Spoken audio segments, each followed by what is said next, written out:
Tu atas, atas.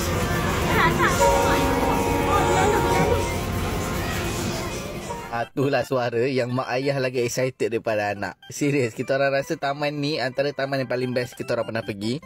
Tengah naik kereta api kat bawah, ada pula kereta api lagi satu kat atas. Nama dia Jungle Shuttle, kecil sikit lah, tapi memang best. Yang dewasa pun sibuk nak masuk. Memandangkan anak kecil dan kita pun tak berat sangat, boleh lah. Tapi kena berniarap lah, sebab size pod atau kapsul ni kecil kan. So dalam dia macam ni.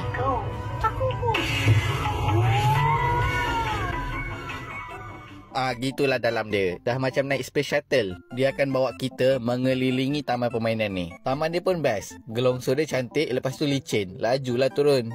Slide besar dia, slide yang kecil-kecil macam ni pun ada juga. Lepas tu kita orang suka juga benda yang macam Ninja Warrior ni. Sebab dekat sini betul-betul mencabar, tak macam dekat tempat lain. Halangan dia tu betul-betul bergerak tau. Lepas tu ada button untuk set timing. Barulah serius. Ini yang dekat bahagian belakang. Sama juga ada button untuk buat timing. Nak main pusing-pusing macam dekat Fun Fair, ada 3. Yang besar macam ni, yang kecil tapi sentiasa berpusing, ataupun yang besar ni tapi kena pusing sendiri. Ada banyak lagi permainan, antaranya trampolin, tapping game, even dekat ball pit dia pun ada banyak permainan. Yang putih-putih ni pula nama dia Snow Pit. Ala-ala nak main salji. Kalau pegang betul-betul macam ni lah rupa dia. Jaga-jaga sebab senang termasuk poket.